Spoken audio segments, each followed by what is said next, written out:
নমস্কার। আশা করি ঈশ্বরের কৃপায় আপনারা সকলে সুস্থ আছেন, ভালো আছেন। আজ আমি চলেছি কালীঘাট মন্দিরে, আর আমার সঙ্গে আপনাদেরকেও নিয়ে যাব কালীঘাট মন্দির দর্শন করাতে। এই কালীঘাট মন্দির বহু প্রাচীন মন্দির। কলকাতা এবং পশ্চিমবঙ্গের নাম বললে সবার আগে কালী মন্দিরের নামটাই মনে পড়ে। এবং এই কালীঘাটের কালী মন্দির কবে প্রতিষ্ঠা হয়েছিল, কে মন্দির প্রতিষ্ঠা করেছিল, সমস্ত কিছু যতটুকু আমি জানতে পেরেছি সবটাই আপনাদের সাথে শেয়ার করব। আমি দক্ষিণেশ্বর থেকে মেট্রো ট্রেনে করে এসে কালীঘাট স্টেশনে নেমে পড়েছি। কালীঘাট স্টেশনে নেমে আমি এখন কালীঘাট মন্দিরের দিকে এগিয়ে যাচ্ছি। কালীঘাট মন্দিরে যাওয়ার জন্য এখন নতুন করে স্কাই ওয়াক করা হয়েছে। তা নিচের দিকে রাস্তা খুব জ্যামজট থাকে, গাড়ি ঘোড়া থাকে, খুব অসুবিধা হয়। কিন্তু স্কাই ওয়াকের উপরটা দিয়ে হচ্ছে শুধু মানুষের হাঁটার জন্য, এবং স্কাই ওয়াকটা অত্যন্ত পরিষ্কার পরিচ্ছন্ন করে সুন্দর করে বানানো হয়েছে। তো সেই স্কাই ওয়াকের ওপর দিয়ে আমি চলেছি কালীঘাট মন্দিরের দিকে। কালীঘাটের মায়ের যে প্রস্তর মূর্তি, সেই প্রস্তর মূর্তি যে কত পুরনো কেউ সেটাই বলতে পারে না। কারণ এই মূর্তিটির পেছনে, এটাকে কালীঘাট মন্দির হচ্ছে 51টি সতীপীঠের মধ্যে একটি সতীপীঠ হচ্ছে কালীঘাট মন্দির। সত্যযুগে রাজা দক্ষ যে যজ্ঞ করেছিলেন, সেই যজ্ঞে রাজা দক্ষের কন্যা সতী নিমন্ত্রিত ছিলেন, কিন্তু তার স্বামী সেই যজ্ঞে নিমন্ত্রিত ছিলেন না। এবং যজ্ঞ সভায় স্বামী মহাদেবের নামে প্রচুর নিন্দামন্দ করা হচ্ছিল, যেটা সতী সহ্য করতে না পেরে সেই যজ্ঞের সবার মধ্যে সতী প্রাণত্যাগ করেন। সতী প্রাণত্যাগ করাতে মহাদেব প্রায় উন্মাদের মতো হয়ে যান। তিনি সতীর মৃতদেহ কাঁধের মধ্যে নিয়ে তাণ্ডব নৃত্য করতে থাকেন, প্রলয় নৃত্য করতে থাকেন। সৃষ্টি প্রায় ধ্বংসের মুখোমুখি চলে যায়। তখন ব্রহ্মা চিন্তা করতে থাকেন যে সৃষ্টিকে রক্ষা করার জন্য মহাদেবকে থামানোর প্রয়োজন আছে। তখন তিনি বিষ্ণুকে স্মরণ করেন, নারায়ণকে স্মরণ করেন। নারায়ণ তার চক্র দিয়ে সতীর দেহ টুকরো টুকরো করে কেটে দেন। সেই সতীর দেহ যে টুকরো টুকরো করে কাটেন, তার মধ্যে সেটাই 51টি টুকরো হয়েছিল। তার মধ্যে একটি টুকরো পড়েছিল এই কালীঘাট মন্দিরের এখানে। এই যে টুকরোটি পড়েছিল সেটি হচ্ছে মায়ের দক্ষিণ পায়ের আঙুল। ডান পায়ের আঙুল পড়েছিল এই কালীঘাট মন্দিরে। সেই জন্য কালীঘাট মন্দির হচ্ছে মহাতীর্থ, এবং এটা হচ্ছে শক্তিপীঠ। তা আমিও চলেছি আপনাদের সাথে কথা বলতে বলতে, আমি এই স্কাই ওয়াকের মধ্যে দিয়ে চলেছি, মন্দিরের দিকে এগিয়ে চলেছি। তা এই মন্দিরে যে এখানে যে কালীঘাট মন্দিরে যে প্রস্তরটি পাওয়া গিয়েছিল, সেই প্রস্তরটি যিনি পেয়েছিলেন তিনি হচ্ছেন আত্মারাম ব্রহ্মচারী। তখন সেই সময় কালীঘাট ছিল, আজ থেকে 300-400 বছর আগে কালীঘাট ছিল একদম জঙ্গলাকীর্ণ, এবং সেখানে বিভিন্ন লোক এসে সাধনা করতো, সাধু সন্ন্যাসীরা সাধনা করতো। কিন্তু এই প্রস্তর মূর্তিটা যিনি পেয়েছিলেন তিনি আত্মারাম ব্রহ্মচারী বলে একজন ছিলেন, যিনি এই জঙ্গলে দেবীর মানে সাধনা করতেন। তাকে দেবী বলেছিলেন যে এই কুণ্ডের মধ্যে আমার প্রস্তর মূর্তি আছে, সেই প্রস্তর মূর্তি তুমি প্রতিষ্ঠা করে মন্দির তৈরি করো, মানে আমার পুজো করো। সে আত্মারাম ব্রহ্মচারী সেই কুণ্ড থেকে যে প্রস্তর পেয়েছিলেন, সেই প্রস্তরের মধ্যে যা যে ছাপটা ছিল, সেই ছাপের মধ্যে যেটা দেখে বোঝা গিয়েছিল যে এটা একটা কারোর পায়ের ছাপ, পায়ের আঙুলের ছাপ। তা সেই জন্য এটাকে মনে করা হয় যে মায়ের দক্ষিণ পায়ের আঙুলের ছাপ পড়েছিল কালীঘাট মন্দিরে। তো আপনাদের সাথে কথা বলতে বলতে আমি কালীঘাট মন্দিরের চত্বরে চলেও এসেছি। এই যে বাইরে থেকে মন্দিরের অংশটা আমি দেখাচ্ছি, ভেতরে কতটা ঢুকতে পারবো আমি জানি না, তবুও আমি চেষ্টা করব ভেতরে যাওয়ার জন্য। তা এখন আমি মন্দিরের পাশ থেকে চলে যাচ্ছি আদিগঙ্গা। আদিগঙ্গা বলতে আপনারা তো জানেন নদী সবসময় তার পথ পরিবর্তন করে।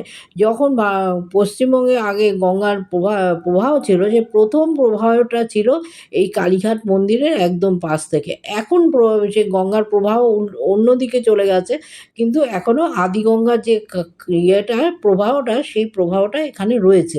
সেই আদিগঙ্গার সাথে কিন্তু ওই কুণ্ডটিও যোগ আছে, যে কুণ্ড থেকে সতীর প্রস্তরটা পাওয়া গিয়েছিল। এই যে আমি চলে এসেছি আদিগঙ্গার সামনে, এখানে দেখুন লোকে স্নান করছে আদিগঙ্গায়। এখন জোয়ারের জল এসেছে, আর আদিগঙ্গা সংস্কারেরও কাজ চলছে, এবং আদিগঙ্গার পাড়গুলো বাঁধানোর কাজ চলছে।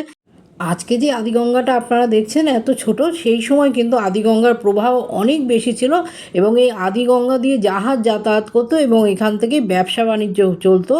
আদিগঙ্গা দিয়েই ব্যবসা বাণিজ্য চলতো, সওদাগরেরা এখান থেকেই জিনিসপত্র নিয়ে জাহাজে করে অন্যান্য দেশে ব্যবসা করতে যেতেন। তা সেই বাংলার একটা কথাই আছে, বাংলার মসলিন বাগদাদ রোমচিন কাঞ্চন তৌলেই কিনতেন একদিন।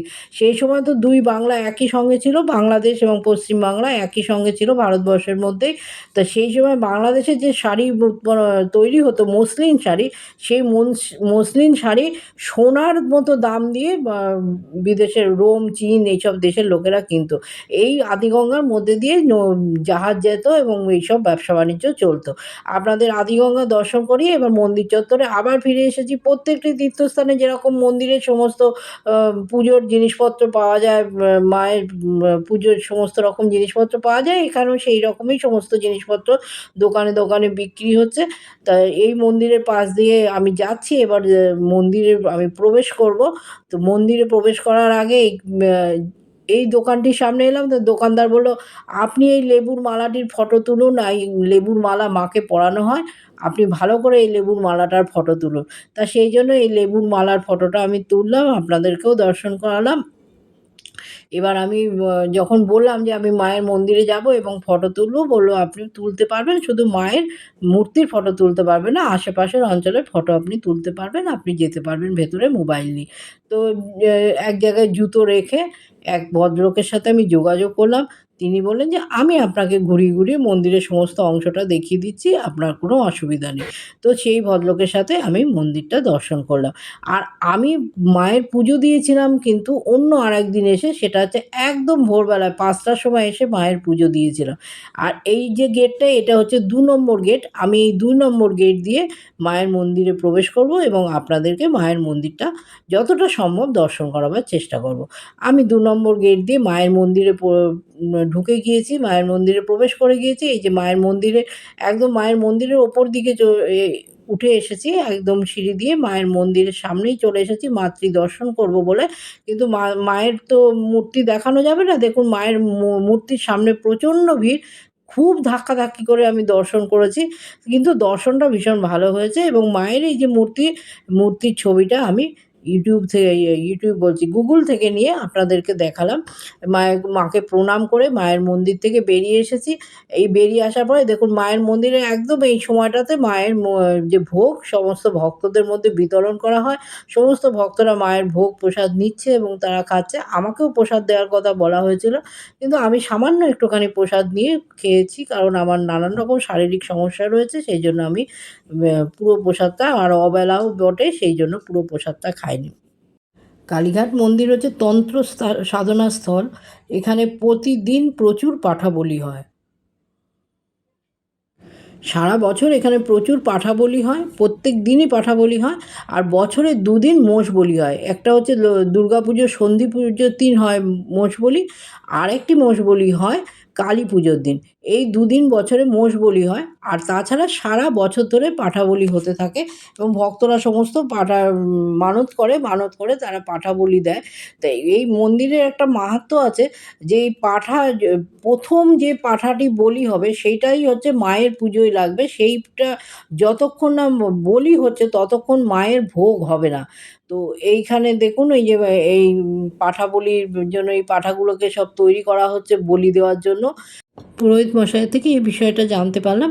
এবার আমি চলে এসেছি শিব মন্দিরের সামনে, শিব মন্দিরে চলে এসেছি। এইখানে শিব মন্দিরে দেখুন না, শিব মন্দিরের যে ত্রিশূলটা রয়েছে, ত্রিশূলটা কিন্তু একদম অন্য রকমের। ত্রিশূলটা দেখুন নিচের অংশটা অনেকটা স্বস্তিক চিহ্নের মতো। নিচের অংশটা হচ্ছে ম অন্তর্মুখী মন, আর এই যে ওপরের অংশটা হচ্ছে বহির্মুখী মন, আর মাঝখানের যে অংশটা সেইটা হচ্ছে সংযমী মন। এই ত্রিশূলটার এটাই হচ্ছে মাহাত্ম্য।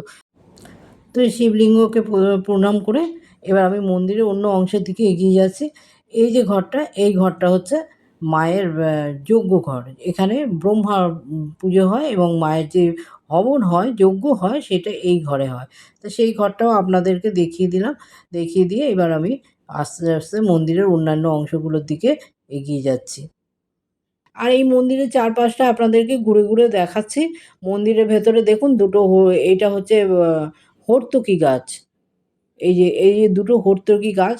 আর এই যে দেখুন মায়ের মন্দিরের চূড়া, মায়ের মন্দিরের চূড়াতে একেকটি চূড়াতে ৫১ কেজি করে সোনা রয়েছে।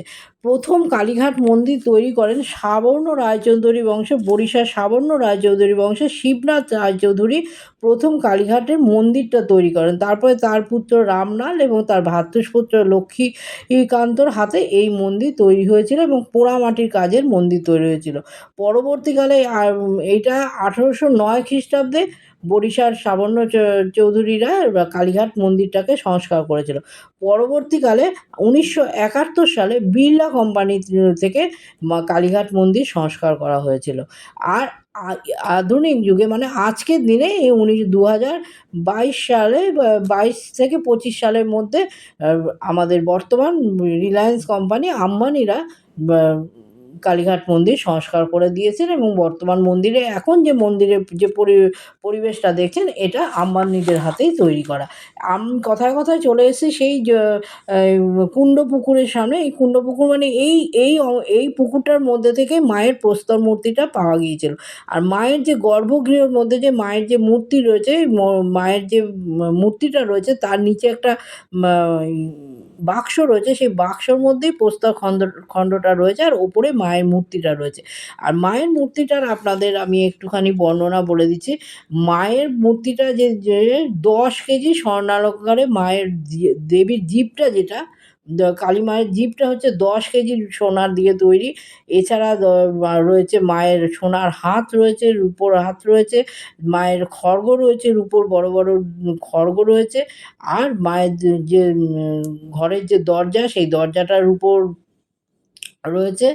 আর রয়েছে রূপোর মুন্ডমালা রয়েছে। মায়ের প্রচুর সোনার গয়নাগাটি রয়েছে, শিব মূর্তি রয়েছে, চালচিত্র রয়েছে, রূপোর চালচিত্র রয়েছে। আর প্রতি বছর স্নানযাত্রার দিন দেবী মাকে স্নান করানো হয়। এইখান থেকে আমি চলে এসেছি শিব মন্দিরের সামনে। শিব মন্দিরটাও আমরা দর্শন করে নিলাম। মন্দিরের ভেতরে এখন যারা মন্দির পরিচালনা করেন তারা হচ্ছে হালদার বংশীয় লোক। তারা দীর্ঘদিন ধরে এই সাবর্ণ রায়চৌধুরীরা এই হালদার বংশীয়দের লোকেদেরই পুরোহিত ঠিক করেছিলেন। তারা পূজা আচ্ছা করতেন। সেই বংশের লোকেরাই এখনও মন্দিরের পূজারীর কাজ করেন এবং মন্দিরের ভেতরে এই ফুল মালার দোকান রয়েছে, বাইরে তো প্রচুর দোকান রয়েছে। তা আস্তে আস্তে আমি মন্দিরটা প্রায় ঘোরা আমার শেষ হয়েই এসেছে। এবার মন্দিরের এই অংশটা দিয়ে আমি বেরিয়ে যাব। তো এই আজকে দেখুন তাও আমি এসেছি দুপুরবেলার দিকে, তাতেও মন্দিরে যথেষ্ট ভিড়। আর এই যে দেখছেন মন্দিরে ইনি কিন্তু সিকিউরিটি অফিসার, আরেকজনও আছে মন্দিরের সিকিউরিটি অফিসার। এরা সারাদিন মন্দিরের একটা কোণায় চুপ করে শুয়ে থাকে, রাত্রেবেলায় ওরা মন্দির পাহারা দেয়। রাত্রেবেলা মন্দিরে কোনো লোককে এরা ঢুকতে দেবে, এই যে এই একজন আর ওই একজন, এরকম এরা দুজন হচ্ছে মন্দিরের সিকিউরিটি অফিসার। সারাদিন এই সিকিউরিটি অফিসাররা ঘুমাবে, রাত্রেবেলা মন্দির পাহারা দেবে, মন্দিরে কোনো কাউকে ঢুকতে দেবে না। আর এখন চলে এসেছি আমি কালভৈরব মন্দিরের সামনে। কালভৈরব মন্দিরটা কালীঘাট মন্দির থেকে বেরিয়ে তার সামনেই হচ্ছে কালভৈরব মন্দির। তার পাশেই রয়েছে বজরংবলী মন্দির এবং অন্যান্য অনেক দেবদেবী রয়েছেন। এইসব মন্দিরগুলো আমি দর্শন করলাম। দর্শন করে এবার আমি চলে যাব মায়ের ভৈরব নকুলেশ্বর মন্দিরে। এই নকুলেশ্বর মন্দিরটা হচ্ছে, আর এই যে দেখুন এই মায়ের মন্দিরের উল্টো দিকেই প্যারার দোকান রয়েছে, অন্যান্য পূজা সামগ্রীর দোকান রয়েছে। এইসব দোকানগুলো ছাড়িয়ে মায়ের মন্দির থেকে এই আপনার কত ৫০ মিটারও হবে না, সামান্য দূরে হচ্ছে নকুলেশ্বর ভৈরবের মন্দির। এই নকুলেশ্বর নাম দেওয়া হয়েছে এই কারণে যে এই একটা সময় এই জঙ্গলে ওই অঞ্চলটাতে প্রচুর নেউল ছিল। আর এই নকুলেশ্বর যে মন্দির, এখানে যে শিবলিঙ্গ, এই শিবলিঙ্গ কিন্তু স্বয়ম্ভু শিবলিঙ্গ। এই শিবলিঙ্গ কেউ প্রতিষ্ঠা করেনি, জঙ্গলের মধ্যে এই শিবলিঙ্গ পাওয়া গিয়েছিল এবং সেই শিবলিঙ্গের মন্দির, সেই মন্দিরটাকেই সংস্কার করে আজও মায়ের পুজো করা হয়। তো আমি নকুলেশ্বর মন্দিরের দিকে এগিয়ে যাচ্ছি। আপনাদের সাথে কথা বলতে বলতে পায়ে পায়ে আমি মায়ের ভৈরব নকুলেশ্বর মন্দিরের দিকে চলে এলাম। নকুলেশ্বর মন্দিরে এসে এখানকার যারা পুরোহিত আছে তাদের আমি জিজ্ঞাসা করলাম যে আমি একটু ঠাকুরের ছবি তুলতে পারি? বলল হ্যাঁ আপনি তুলতে পারেন।